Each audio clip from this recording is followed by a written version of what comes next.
درجے پہ میں پہنچتا ہوں تو میرا درجہ جو بلند ہو جاتا ہے، پچھلے درجے کو دیکھ کے میں اللہ سے معافی مانگتا ہوں کہ مولا مجھے تو نے کتنی عزت دی ہے، مجھے اگلا درجہ عطا کیا، تو میں نے اس پہ استغفار پڑھتا ہوں۔ تو حضور علیہ الصلوۃ والسلام بھی استغفار پڑھتے، صحابہ کو بھی استغفار کی تعلیم دی گئی۔ پھر ایک تو جملہ ایسا ہے کہ جو بڑی میری آپ کی اصلاح کر دے گا۔ آقا اسلام نے ارشاد فرمایا، اور صحابہ میں تمہیں بتاؤں تمہاری بیماری کیا ہے اور اس کی دوا کیا ہے؟ حضور فرما رہے ہیں، بولیے، کہ سوائے بخشش کی دعا کے کوئی دعا ہی نہیں مانگی، کبھی کچھ نہیں مانگا، صرف اتنا ہی کہا، مولا بس معاف کر دو، مولا معاف کرو۔ اور جب کبھی ایسا ہوتا کہ اتنا عرصہ گزر گیا، ایک بار صاحب سے میں نے عرض کی، میں نے کہا حضور کچھ سمجھ نہیں آتی ہے، کوئی اس کے بعد دعا ذہن میں نہیں آتی، تو آپ نے ارشاد میں مبارک ہو، آپ افضل الدعا تک پہنچ گئے۔ یہ سب سے بڑی دعا ہے کہ صرف اسی کو مانگ لیا جائے کہ مولا تو مجھے معاف کر۔ اللہ تو اللہ توفیق دے، آمین کہہ دو ذرا، اللہ توفیق دے دے۔ پھر ارشاد فرمایا کہ اگر کوئی استغفار کرتا ہے تو سب سے پہلے سنیے ذرا، اللہ کتنا خوش ہوتا ہے استغفار پڑھنے والے سے، کس قدر اللہ استغفار سے سعادت مند بنا دیتا ہے۔ حضرت موسیٰ علیہ السلام اپنی قوم کے ساتھ نکلے بارش کی دعا کرنے کے لیے، ساری قوم ایک میدان میں جمع ہو گئی، بارش کی دعا کے لیے ہاتھ اٹھائے گئے۔ حضرت موسیٰ علیہ السلام نے بھی ہاتھ اٹھا دیے، دعا کی، مولا میری قوم پہ بارش اتار، تیرا نبی تجھ سے رحمت فرما دے۔ جب تیسری بار حضرت موسیٰ بولے کہ اگر اب بھی وہ نہ اٹھا تو میں اس کا نام لوں گا، لوگوں کے سامنے اس کو لے آؤں گا، اٹھ جائے اور خود چلا جائے۔ ابھی یہ کہا ہی ہے کہ موسلا دھار بارش شروع ہو گئی، بارش شروع ہو گئی۔ تو اللہ کی بارگاہ سوال کیا، مولا بھی تو کوئی بھی نہیں گیا دیتا ہے، تو یمددکم باموال، ہم مدد کریں گے تمہاری مال کے ساتھ، تم استغفار پڑھو ہم تمہاری غربت دور کر دیں گے۔ اس کا ڈائریکٹ تعلق تمہاری معیشت کے ساتھ ہے، اس کا ڈائریکٹ تعلق تمہارے کاروبار کے ساتھ جوڑ دیا گیا ہے، تمہارے گھر میں آنے والے مال کے ساتھ جوڑ دیا گیا ہے۔ جس گھر میں لوگ استغفار پڑھتے رہتے ہیں وہاں محتاجی نہیں آتی، اللہ محتاج نہیں ہونے دے گا۔ وظیفہ عطا کرو، یہ کسی پیر کا یا کسی اور کا وظیفہ دیا ہوا نہیں ہے، یہ قرآن کا وظیفہ ہے، یہ قرآن نے دیا ہوا ہے، وَبَنِينَ، ہم بیٹے عطا کریں گے۔ لوگ بھول گئے، لوگ قرآنی وظیفوں کو چھوڑ گئے۔ وَبَنِينَ وَيَجْعَلْ لَكُمْ جَنَّاتٍ، سنیے، اگر کوئی اور زیادہ توبہ کرے، اور زیادہ توبہ کرے تو ہم اس کے لیے باغوں والے گھر بنائیں گے۔ مل کے کہو سبحان اللہ۔ وہ باغوں والی گھروں میں رہے گا، اس کے باغ ہوں گے، اس کے قریب ایسے ماحول ہوں گے جہاں وہ خوشیوں بھرے ماحول کے اندر زندگی گزارے، گھر کھلے عطا کر دے گا اللہ۔ حضور صلی اللہ علیہ وسلم نے فرمایا 3 نعمتیں ایسی ہیں جن کو بار بار اللہ سے مانگو۔ کیا کہا بولیے؟ بار بار، بار بار مجھے۔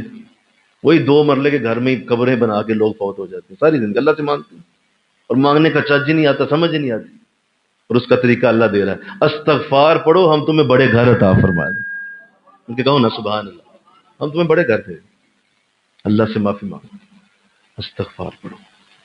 اللہ تو فرمایا یہ دوسرا ہے۔ حضور تیسرا فرمایا، تیسرا یہ ہے اللہ سے کھل کے مانگو، مولا مجھے اچھی سواری عطا فرما۔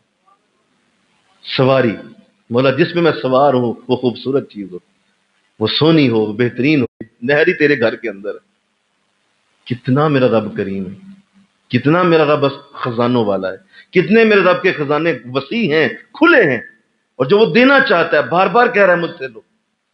لیکن چونکہ ہم چھوٹی سوچ والے لوگ، ہم اپنی اس محدود سوچ کے اندر رہ کر ساری زندگی گزار دیتے اور اللہ پہ پھینک دیتے ہیں بات۔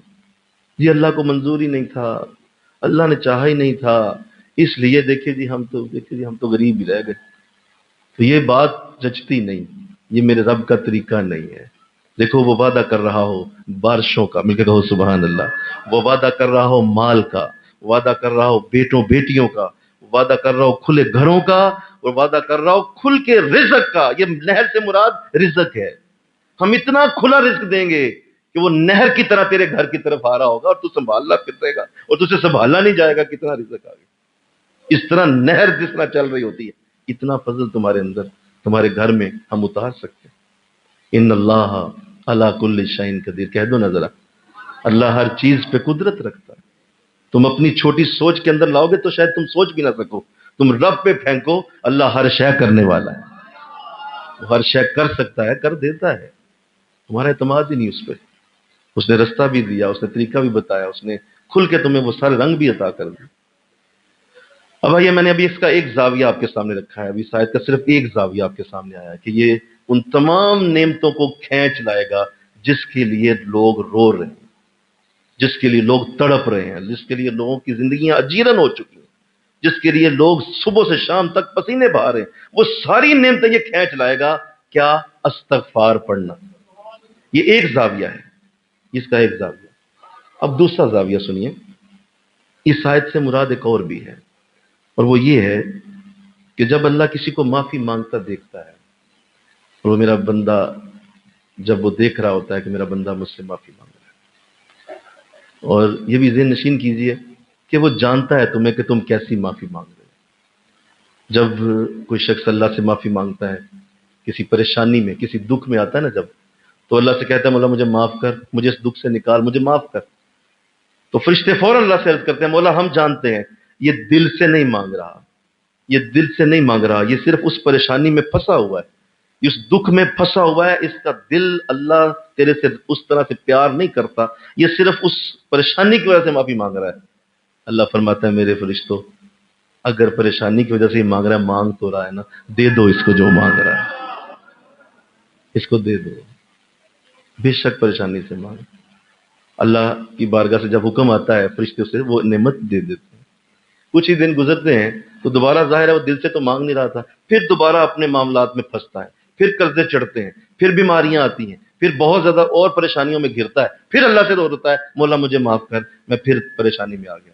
فرشتے پھر کہتے ہیں مولا پہلے بھی تو نے دلوا دیا تھا، دیکھ پھر آیا، جھوٹا ہے، یہ جھوٹ بول رہا ہے، یہ جھوٹا ہے، یہ صحیح نہیں مانگ رہا.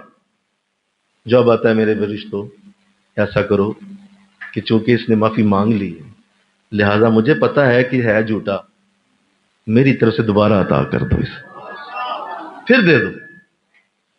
یوں اللہ اسے دیتا رہتا ہے. وہ جب بھی معافی مانگتا ہے اللہ اسے دے دیتا ہے.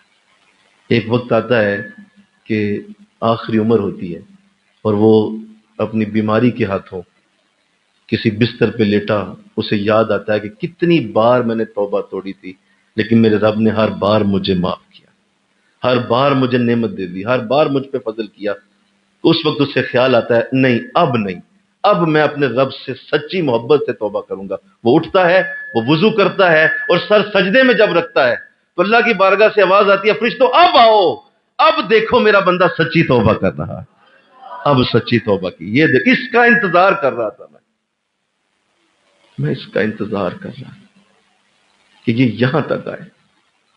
کوئی بات نہیں، لیتا رہا مجھ سے، آج سچی توبہ تو کر گیا. لہذا استغفار نہ چھوڑنا. انشاءاللہ بولیے بے شک گناہوں کے انبار آسمانوں سے جا لگیں، بے شک قتل و غارت کر کر کے تیرے ہاتھ تھک جائیں، پھر بھی استغفار نہ چھوڑنا. ایک وقت آئے گا اللہ تجھے توبہ کی توفیق سچی دے دے. استغفار نہ چھوڑ. صحابی حضور کی خدمت میں حاضر ہوئے، ارشاد فرمایا حضور گناہ نہیں چھوٹتا.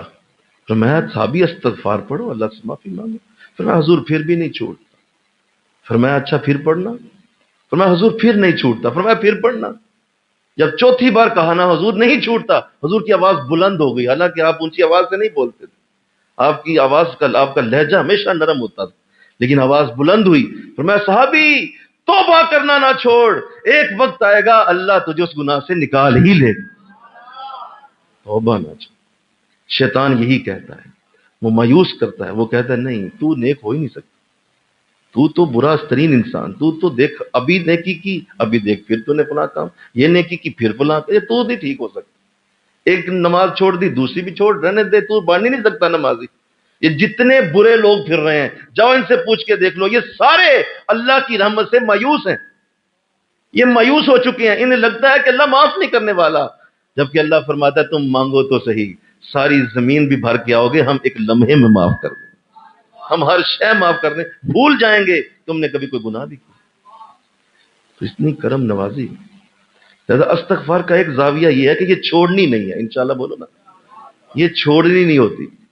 چاہے عمر کا آخری دن بھی آ جائے، یہ چھوڑنی نہیں ہوتی کہ کسی کو یہ لگے کہ نہیں اب مجھے استغفار کی ضرورت ہی نہیں ہے، انہیں ایسا نہ ہو۔ اور دوسرا اور تیسرا زاویہ یہ ہے کہ استغفار صرف برائیوں سے ہی نہیں ہوتی، استغفار نیکیوں سے بھی ہوتی۔ آپ پوچھیں گے کون سی نیکی ہے جس میں استغفار ہونی چاہیے؟ جی ہر نیکی سے ہی استغفار ہو سکتی ہے۔ نماز پڑھی، مولا تیرے نبی جیسی نہیں پڑھ سکا۔ قرآن پڑھا، مولا تیرے نبی جیسا نہیں پڑھ سکا۔ درود شریف پڑھا، مولا حق ادا نہیں ہوا۔ درس دیا، مولا اس طرح درس نہیں دیا جیسے دینے کا حق تھا۔ مولا نیکی کی بات پھیلائی، نہیں پھیلا سکا جیسا پھیلانے کا حق تھا۔ ہر نیکی سے بھی استغفار پڑھی جائے، مولا معاف فرما دے، مولا معاف فرما دے۔ تو صرف برائیوں سے ہی استغفار نہیں ہے، یہ نیکیوں سے بھی ہوتی ہے۔ اور جب بھی کوئی نیکی کرو تو اس کو تہمت زدہ جانو۔ کیا بولا؟ تہمت زدہ، یہ تو تہمت والا، اور تو کچھ نہیں کر سکا۔ تو نے کیا کیا آج تک اللہ کا؟ اتنی بڑی نیکی کی، اس کے باوجود اپنے آپ کو تہمت خود ہی لگا لو۔ کوئی کیا لگائے گا بولو؟ خود ہی تہمت لگاؤ کہ نہیں تو نے کچھ نہیں کیا، حالانکہ اتنی بڑی نیکی کی ہے۔ فوراً اپنے آپ کو سمجھاؤ کہ نہیں تو کچھ نہیں کر سکا، یہ تو اللہ کے سامنے صفر ہے، اللہ کی ذات اس سے بہت بڑی۔ تو جب کوئی یہ عمل اللہ کے سامنے رکھے کہ مولا نیکی بھی کی، استغفار اور ساتھ استغفار بھی پڑھ دیا، تو اللہ کی بارگاہ سے جواب دیکھو کیا آتا ہے۔ جب آپ پڑھیں گے نا کبھی سورہ، وہ جو سورت ہے جس میں اللہ نے اپنے نبی کو سورہ فتح کے اندر بشارت دی ہے، اور باقاعدہ سورہ نصر کے اندر بھی ارشاد فرمایا اذا جاء نصر اللہ والفتح، اے نبی جب تمہارے پاس ہماری مدد آ گئی اور تو فتح یاب بھی ہو گیا، ورأیت الناس يدخلون فی دین اللہ افواجا، اور تو دیکھے گا کہ لوگ اس طرح دین میں داخل ہو رہے ہیں جیسے فوجوں کی فوجیں دین میں جا رہی۔ پہلے لوگ کبھی کبھی آ کے کلمہ پڑھتے تھے، لیکن ابھی اب تو دیکھ فوجوں کی فوجیں کلمہ پڑھ رہی تھے۔ تو اب تو نے کیا کرنا ہے؟ فسبح بحمد، اے نبی اب تو میری تسبیح پڑھ، فسبح بحمد ربک واستغفر، اور اللہ سے معافی مانگ۔ یعنی فتح ہو گئی پھر بھی معافی مانگ، یعنی فتح مکہ ہو گئی پھر بھی معافی مانگ۔ اس لیے معافی مانگ اے نبی، دھیان کرنا یہ ہمارے کرم سے ہوا ہے، ہم نے دیا ہے، یہ سارا کچھ ہم نے عطا کیا ہے، لہذا اس توبہ کو نہ چھوڑنا، اس معافی کو نہ چھوڑنا، مولا مجھے معاف کر دے، یہ سب تیری ہی وجہ سے ہوا ہے۔ ہمارا الٹ ہے نا صاحب، ہمارا معاملہ الٹ ہے، ہم چھوٹے ذہن، چھوٹی قوم، چھوٹا شعور رکھتے ہیں، لہذا جب بھی کوئی ناکامی آتی ہے، کوئی پریشانی آتی ہے تو اللہ پہ ڈال دیں، اللہ نے ڈال دی تھی، اللہ نے ناکام کر دیا، بھائی اللہ کو جو مرضی تھا، منظور تھا، ہو گیا، اس لیے ناکام ہو گیا۔ اور اگر کوئی کامیابی آئے، کوئی ہمارے معاملات میں بہتری آئے، تو ساتھ کہیں جی چونکہ میں نیک بڑا ہوں، چونکہ میں نے تسبیح پڑھی تھی، چونکہ میں نے درود ناریہ پڑھ لیا تھا، تو چونکہ میں نے حضرت صاحب کی خدمت بڑی کی ہوئی ہے، چونکہ میں نے فلاں، خود پہ ڈالیں گے، میں پہ ڈال دیں گے۔ بھئی وہ جو ناکامی تھی وہ اللہ کے لیے، استغفر اللہ بولو نا ذرا، اور کامیابی اپنے لیے۔ یہ ہے ہم لوگوں کا طریقہ، جبکہ ایسا نہیں ہے۔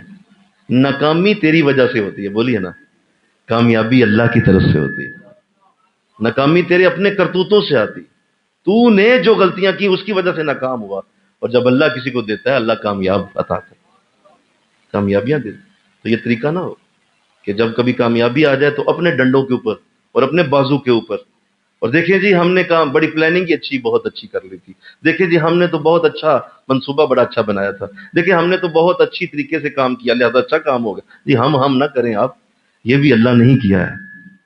اس لیے اللہ فرما رہا ہے کہ جب کبھی اے نبی تجھ پہ میرا کرم فضل فوجوں کی طرح بھی برس رہا ہے، پھر بھی تو نے استغفار نہیں چھوڑنا، واستغفر، تو بھی استغفار پڑھ۔ اللہ تو اللہ توفیق دے دے انشاءاللہ، بولو انشاءاللہ، بولیے اللہ توفیق۔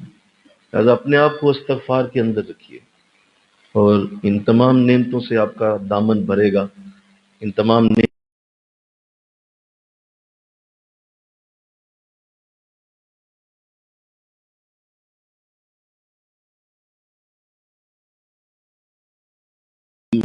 اور وہ کہا گیا ہے کہ اگر تم نے نہ پڑھی تو سخت ترین تمہارے حالات تنگ ہوں گے، ایک تسبیح شام سے پہلے پہلے پڑھ لو۔ مجھے اس وقت سمجھ نہیں آتی جب شروع میں جب بیعت ہوئے کہ اس تسبیح سے کیا ہوگا، جو کہ پتہ نہ تھا کہ استغفار پڑھنا کتنی بڑی سعادت۔ استغفر اللہ ربی، من کل ذنب واتوب الیہ. اتنا جملہ کتنی بڑی طاقت رکھتا ہے. تو ایک تسبیح ہمارے تو ویسے ہی وظائف میں شامل ہے الحمدللہ. تو جو نہیں ہے اس کے عادی وہ خود سے عادی بنے اس کے انشاءاللہ. اپنی زبانوں پہ استغفار کثرت سے رکھیں. میں اپنے حضرت کے ساتھ بڑا عرصہ جب ان کے ساتھ بیٹھتا رہتا اٹھتا رہتا تو میں ان کی زبان سے اکثر یہ سنتا تھا. یعنی میں دیکھتا کہ آپ گاڑی کا دروازہ کھولتے استغفر اللہ، سیڑھیاں چڑھ رہے ہیں استغفر اللہ، لقمہ گر گیا ہاتھ سے استغفر اللہ. یعنی اتنا استغفار سنتا تھا میں حیران ہوتا. میں کہ گاڑی کا دروازہ کھولنے پہ استغفار کیا ہے بھائی، اور دروازہ بند کرنے پہ بھی استغفار ہے. اس قدر آپ کا وہ استغفار کا میں سنتا رہتا. تو پھر سمجھ آئی کہ نہیں، جب انسان اللہ کی بارگاہ میں مقبولیت کی حدوں کو چھوتا ہے تو اللہ استغفار اس کی رگوں کے اندر ڈال دیتا ہے. ہر حالت میں وہ استغفار ہی پڑتا ہے. مولا معاف کرو، مولا معافی دے، مولا معافی دے. اب یہ دیکھیے جب یہ جادو شروع ہوگا نا، یہ جادو ہی ہے ایک. جب یہ جادو شروع آپ تو ہر وقت معافی مانگ رہے ہیں اور قرآن میں ایک آیت اتری ہوئی ہے. سنیے اللہ نے قرآن میں ایک آیت اتاری. صحابہ نے جب وہ حضور سے سنی تو آقا علیہ السلام نے کس قدر اس کو تفصیل سے بیان کیا ہوگا. جب حضور نے اسے ارشاد فرمایا، قرآن میں اللہ نے یوں فرمایا، اے نبی نے بتاؤ، انہیں بتاؤ کہ اگر کوئی استغفار پڑھے ہم کبھی بھی اس پہ عذاب نہیں اتارتے. وہ کبھی عذاب میں نہیں آئے گا جو استغفار پڑھے. اور ایک آپ جب بھی کسی ایسی جگہ سے گزرتے جہاں عذاب آیا ہوتا تو صحابہ سے آپ کہتے، صحابہ کیا یہ لوگ استغفار نہیں پڑھتے تھے جو اللہ نے ان کو عذاب دے دیا؟ تو اس لیے یاد رکھیے جب بھی کوئی استغفار میں رہتا ہے تو وہ بولو وہ تو ہر وقت معافی مانگ رہا ہے. جب ہر وقت معافی مانگ رہا ہے تو عذاب کا رخ جو ہی اس کی طرف ہوتا ہے آگے سے معافی آ جاتی. اللہ پھر عذاب بھیجتا ہے، آگے سے معافی آ جاتی. وہ معافی عذاب آنے ہی نہیں دیتی. ایسا ساری زندگی پھولوں کی طرح بسر ہو جاتی، رحمتوں کی طرح، فضل کی طرح. آزمائشیں آتی ہیں، آزمائشیں زندگی کا حصہ ہیں، وہ آتی ہیں لیکن اس طرح جاتی ہیں جیسے مکھن سے بال نکل، پتہ بھی نہیں چلتا. استغفار ایک جادو کی طرح تمہارے ساتھ ساتھ رہتا ہے اور تمہیں کسی عذاب کا شکار نہیں ہونے دے. قرآن میں اللہ کا وعدہ ہے کہ ہم اس سے عذاب نہیں دیں گے جو استغفار پڑے گا، کسی صورت بھی نہیں دیں گے. تو پھر یہ لوگ اپنی زندگیوں میں تنگ کیوں ہیں؟ یہ کیوں زندگی میں اتنی پریشانیوں کا سامنا کرتے ہیں؟ یہ کیوں اتنی اپنی زندگی کے اندر کوتاہیوں اور سخت ترین ظلم و ستم سہتے ہیں؟ کیوں؟ اس لیے کہ استغفار کے عادی نہیں، انہیں عادت نہیں.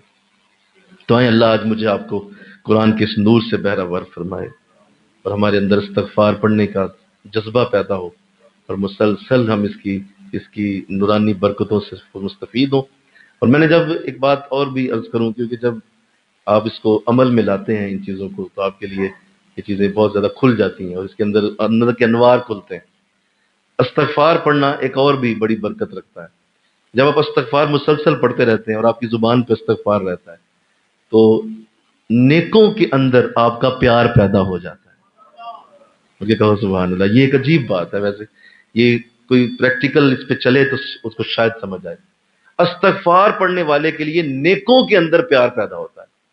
نیک بندے تم سے پیار کریں گے، نیک بندے تمہارے ساتھ محبت کریں گے، نیک بندے تمہاری طرف اٹریکٹ ہو جائیں گے، نیک بندے تمہیں اپنی دعاؤں میں یاد رکھیں گے. کیوں؟ کیونکہ تم استغفار پڑھتے ہو. اللہ تمہیں نیکوں کے ساتھ جوڑ کے رکھے گا. اور استغفار پڑھنے کی برکت سے یہ بھی ہوگا کہ نیک صحبت کی طرف تمہارا دھیان رہے گا. استغفار تمہیں نیک صحبت کی طرف لے جائے گا. برائی کی صحبت تم سے دور ہو جائے گی. ایک وقت آئے گا گناہوں سے اتنی نفرت ہو جائے گی کہ تمہارے ایک ایک جملے سے لوگ گناہوں سے باز آنے لگے گے. خود تو نفرت ہے ہی ہے، تمہارا جملہ بولا ہوا اتنا اثر رکھے گا کہ لوگ گناہوں سے تم سے سن کے باز آ جائیں، کیونکہ تم گناہ سے استغفار کی وجہ سے دور ہو. تو اس کے پریکٹیکل اثرات بھی ہیں.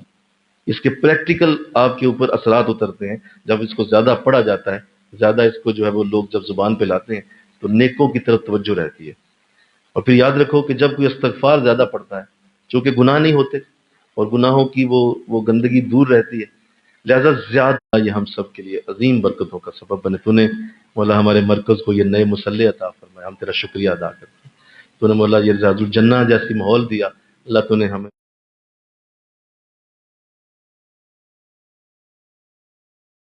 خدمت دین قرآن کی توفیق ان تمام میرے ساتھیوں کو حاصل ہو، جتنے دور و نزدیک سے چل کے آن لائن بھی خاص طور پہ جو ہمارے ساتھ شامل ہوتے ہیں۔ اللہ سب کو برکتیں اور رحمتیں نصیب فرما۔ مولا قرآن کی ان آیات کا نور ہمیں دے۔ ہم تجھ سے معافی چاہتے ہیں تو ہمیں بارشیں عطا فرما۔